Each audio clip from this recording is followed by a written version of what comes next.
So I'd like to talk just a little bit about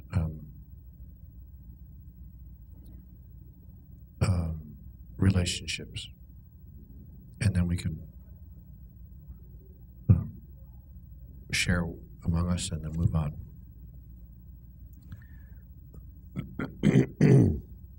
I said this yesterday, and I'd like to expand on it just a wee bit this morning, that my observation has been, both in my own life and in the lives of those with whom I have interacted through the years, that people become involved in and create relationships with each other in the largest measure for entirely the wrong reasons.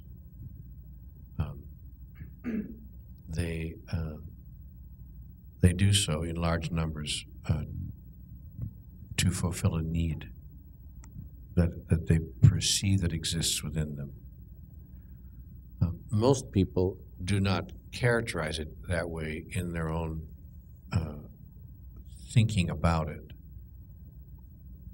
Some people do, actually. Some people actually say, you know, I've got needs. For instance, I need not to be alone, or I need not to be, or I have a need to be companioned or partnered or whatever.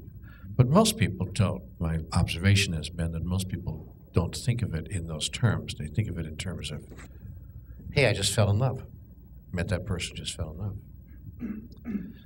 But they don't look beyond that to say, well, why did I fall in love? That is, what caused me to feel that feeling of love.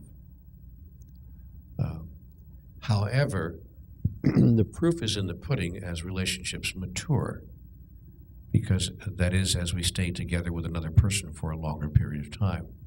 Somewhere around the 3rd month, the 6th month, the 9th month, and so forth, we start to become clear that, in fact, we did have a rather high expectation that that person would serve certain needs within us. And how we become clear about that is that if those needs aren't served, we feel shortchanged, or we say that our needs are not being met.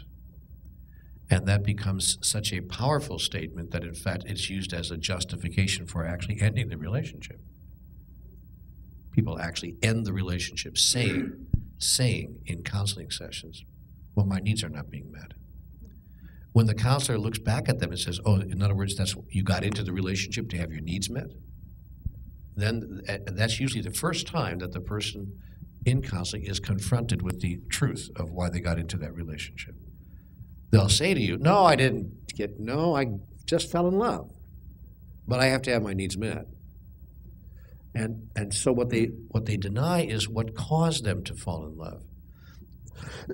My experience has been that what causes most people, not all people, but most people, especially emotionally immature people, to fall in love is, what they're falling in love with is the possibility of their needs being met. That is, they see someone across the room who appears to have all the equipment. I told the story in the retreat of the equipment belt, who has all the equipment, or appears to have the equipment, to meet their needs.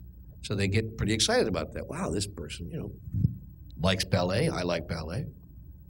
Eats quiche. I eat quiche. Stays up late. They're a night person. I'm a night person. I'm not a morning person. All that stuff. They start looking at all those things, big things and small things. Same faith, same whatever, same culture, whatever it is. And so they start assessing how that person across the room would fit into their life cycle, their life scheme, their life plan, and their life itself.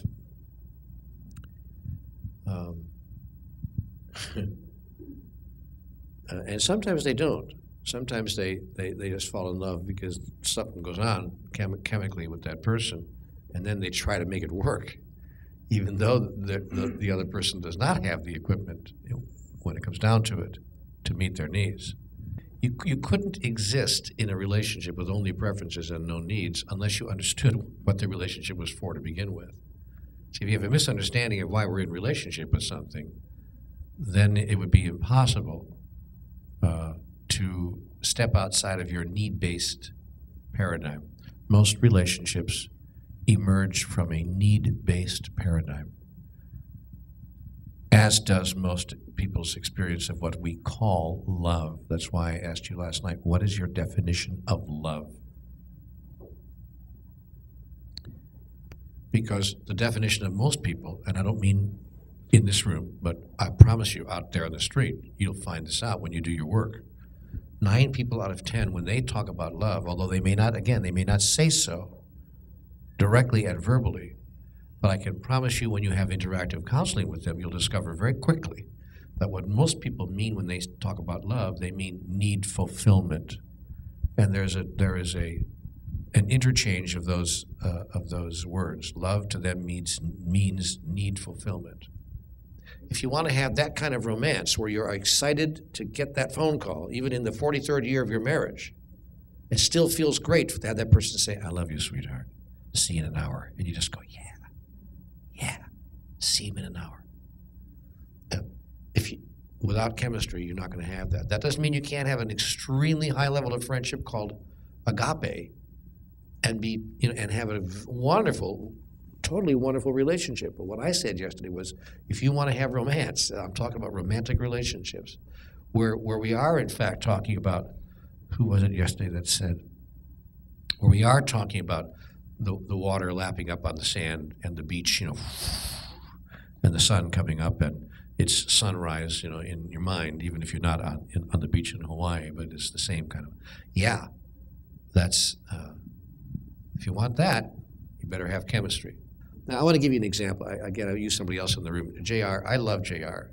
If I was gay, JR would be in deep, deep trouble.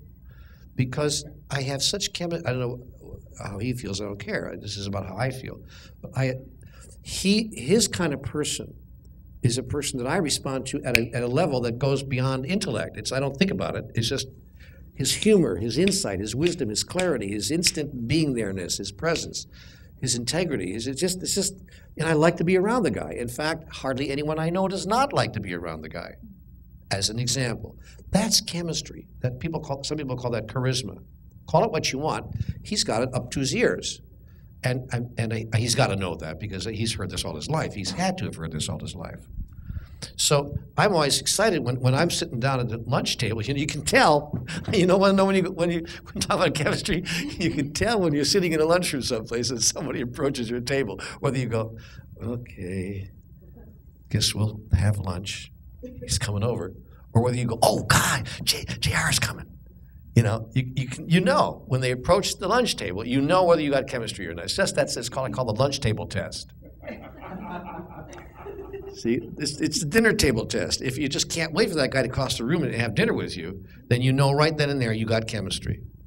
And if they're coming across and you're going to go ahead and have the dinner anyway because it's socially required, after all, the guy's inviting himself to dinner. So you have the dinner. And you're pleasant, and it's okay, and it's not the worst experience of your life, but it's just not, chemistry isn't there. So you're just doing it. And by the way, it does get down to sexuality, because if you don't have chemistry, you still might have sex, but I promise you're just doing it. You're just doing it. But when you have chemistry, you're not doing it. You are having it. You're having sex, and you're having fun, and it's fun, and it's blissful, and it's exciting. Very exciting. That's the difference. As soon as a person does not meet your expectations, we start seeing things that in fact do bring up judgments that we didn't see before. Things start to bother us about the other person that didn't bother us initially, or that did bother us, but we just shined it on, one or the other. In other words, we tolerated it because we had an expectation that there was some larger reward behind that. But when the larger reward behind that starts to evaporate, then it's like, well, you know what? Truth is, I don't like that you always wear those glasses on your face that way. Bring them up on you always wear them down on your nose. And all of a sudden, the littlest things, as well as big things, start to annoy us, which didn't annoy us before. And we start having what we consider judgments that will always happen in every life situation where you imagine that the other person's function in the relationship is to enhance your life, and they're not doing so. You don't experience that they are doing so. I can promise you the next step is going to be irritated about little things like they make noise with their fork when they eat, and big things like whatever the big thing might be. So the trick in relationships is, how can I get back to that place when those things didn't bother me? You know, nothing's happened. I mean, in fact, if anything, he's gotten better, not worse, in terms of his growth and so forth. So what the hell? How, you know, what, you know, I've been in relationships with women who I used to look at square in the face and say, what does it take to keep you happy? I mean, I'm doing the best I can here. I'm doing the tap dance. You're putting the music on. I'm doing your tap dance. I'm doing it as fast as I can. I'm learning the steps as fast as I can to your dance. So how the hell else, what else can I do to make you happy? Or maybe it's not my job to make you happy. Oh, yeah, that's it. I get it. I misunderstood what I'm doing in the room here. I thought it was my job to do this dance. So you would go, not bad, okay, that's okay for this afternoon. Okay, fine. But tomorrow you better keep on doing it and learn the new steps because you're not making me very happy. Now, I know that none of you have ever been in that situation. But I have. And I can tell you that it is tiring. And it wears you out to be in a relationship where every day, every morning when you get up, you're worried about whether the other person is going to be happy with how you're showing up. The trick is to love yourself enough that your happiness is not dependent on how the other person is showing up. Then the other person is free to. Now here's the interesting thing, which is really what's really funny. Marcy was kind of alluding to this yesterday. When the other person is free to show up in whatever way they are, as opposed to showing up in a way that they think is going to make you happy. Because see, when I walk into the room and I got to figure out how to keep Judy happy, I got to figure out all of her preferences, all of her ideas about me, all of her stories about herself and life and me, and furthermore, how she is with that on this particular day. Because people have different moods, different hours of the day. I can promise you that. So on day one, she may be okay with a certain brand of humor from me, and on day three, she may not. She may say, you know, that's inappropriate humor for this particular conversation. And I'll go, I'll be thrown for a loss, like, wait a minute. That's my humor on Tuesday and as well as on Friday. It's just my humor.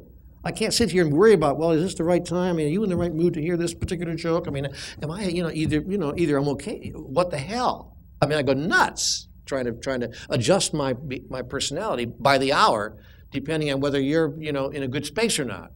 Often, what we criticize in the other is what we love them for initially. It's just that the volume has been turned up a little bit too high. But when the veil drops, we can love that person for the same reason we loved them for initially. You know, the part of you that I loved was the fact that when you walk into the room, you're so exciting and dynamic, and the whole room lightens up, and everyone is captivated, and they're yeah, that's what I loved about you. And now you're showing me that again, and now I'm telling you I don't want you to be that way. It's kind of like, whoa, wait a minute, who the hell did you fall in love with? Mickey Mouse? I'm the same guy that walked into the room when you first fell in love with me. What's that about? So now you're making me wrong for what I showed you that you liked at the beginning. The other person says, well, but enough is enough. Okay, fair. So let's find a way to accommodate that. But don't make me wrong for who I am, because who I am is who you fell in love with. Unless you've been kidding me since the first hour, in which case we got a real problem. You understand? So that business of just turning the volume down, but it's the same, because I know darn well that people who do like me, part of the thing they like about me is that I'm a take-charge guy. I'm a sparkling personality. I'm pretty clear what I'm trying to say, and I'm one of those guys. Fools rush in where angels fear to tread. And I know people admire that about me. But I also know that if they're living with it 24 hours a day, it's like, whew, oh God, it's enough. So it's about modulating, but not changing. It's not like you got to change. No. It's just like, can we just work with that energy and find a way to accommodate each other? Because it's true. It is exactly that energy that made me find you so damn attractive. So it's funny how we are sometimes repelled by what attracted us when we get too much of it, like chocolate pudding. You can get sick on chocolate pudding, but the first spoonful tastes damn good.